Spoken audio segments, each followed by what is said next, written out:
Hey everyone, welcome to my YouTube channel, and I have a special episode once again for you. This episode is special because it's about public speaking.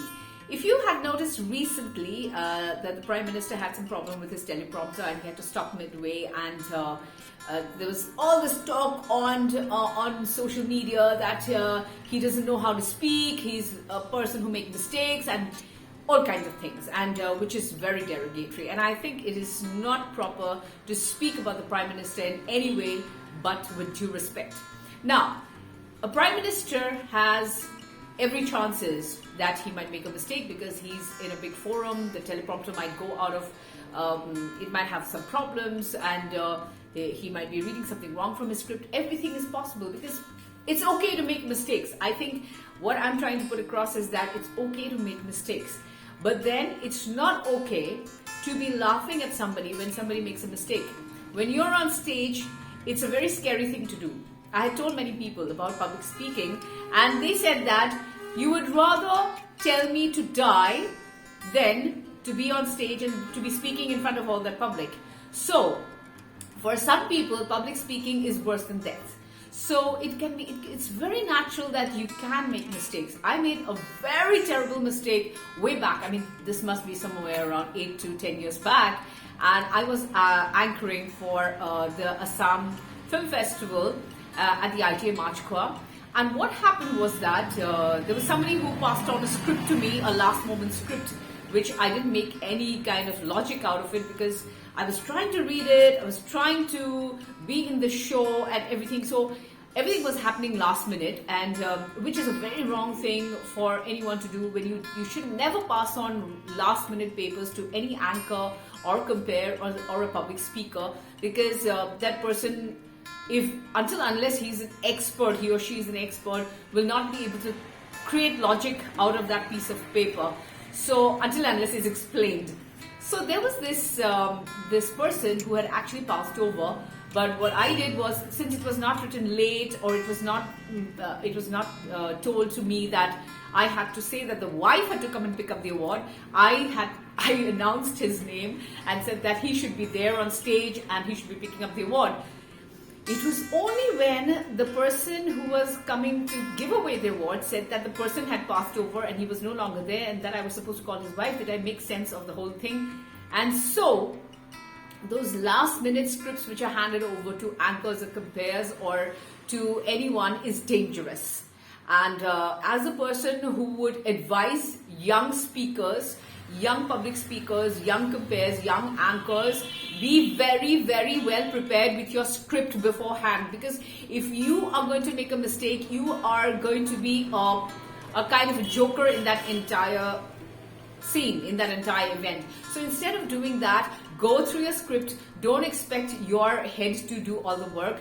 You have to work on your script by reading through that script many, many times. Make those corrections. The organizers might give you a script. You have to do all the corrections so that you know exactly what is there in the script. Even if you're not looking at the script, you will know what to say when. You will know the people, and it's important for you as a public speaker to know who's going to be there at the event, who's going to be lighting the lamp, whether the lamp is there or not. Because when it comes to talking about the lamp, let me tell you what happened when it was, I think, a Voters' Day here in Guwahati, and I was anchoring the program. The DC's office had called me to do the anchoring, and it was at the Rabindra Bhavan, yes. And the governor was supposed to come in and do the needful. He was the chief guest. And so as the script was given to me, I had the impression that since it's a government program, so everything would be in order and everything would be spick and span. But well, it did not happen like that, people. So what happened was that during the program, when I had to call upon the governor to light the lamp, and then the governor comes along, and I announced it in this way. And now I'd like to request His Excellency the Governor of Assam to kindly come forward and light the lamp. And the gentleman comes forward, and he finds that the lamp is not there. He looks back at me with a look of horror, anger, and all kinds of expressions on that face which I can never forget. and which scared me so much. I went inside and I asked the people of the government, where's the lamp? And they told me, you manage something, do something, say something. And then the governor went back very angry that he had to face that embarrassing situation in front of the public because the lamp was not there. I was blamed for by the government's office, by the DC's office, that I made the mistake. As an anchor, I made the mistake. But well, let me tell you one thing, people, that script was not mine. I did not write the script. It was written by the office, the DC's office. And it is important for you as a public speaker to take stock of everything. When you are going there, up there as an anchor or a compare or a person who's going to be emceeing and who's going to be taking charge of that whole event for the evening or the afternoon or the morning, whenever you're going to be doing that, please make sure that everything is in order and you talk with the organizers point by point.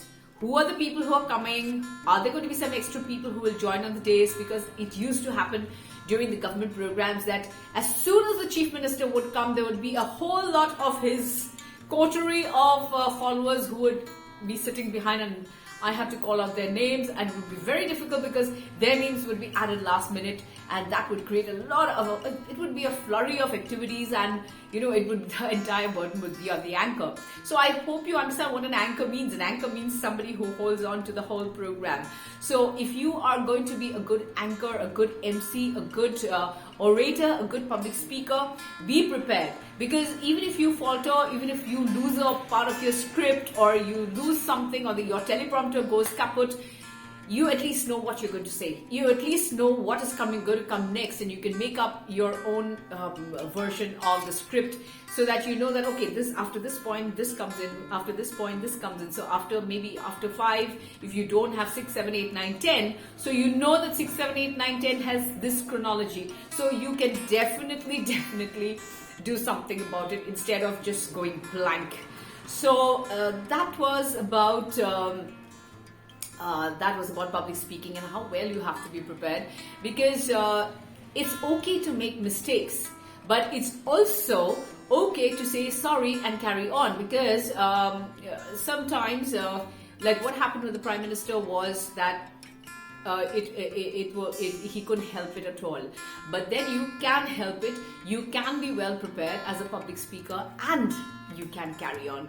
So if you make a mistake, because the Honorable Prime Minister did make a mistake in one of his other meetings as well, he mispronounced a particular word and he carried on with his speech. But I think that it would have been better if he would have said, Shama kijiye, this is the word that I would like to speak, or Shama kijiye, this is what it is. Then what happens is that people love you for that, because then you are not made a joke of, you're not made fun of, and nobody likes to make fun of the Prime Minister. We hold him in high regard and we definitely don't want anybody to laugh at him.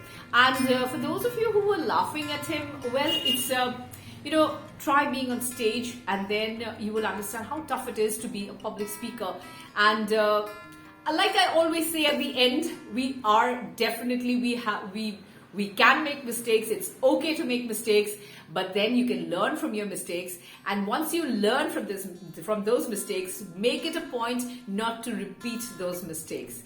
And if you want any help in public speaking, I am here to teach you the grammar and everything. So you can just contact me. I'm going to give you my contact number, and you can contact me, and we'll see you then, and you can get going and become a leader in public speaking. All right, all this is for now, and do subscribe to my channel, and do keep writing into me and give me your feedback about what you want me to speak about, whether you like my program or not. And if you like what you see and if you like my videos, do share them. Bye, see you, and I love all of you so much. Bye bye.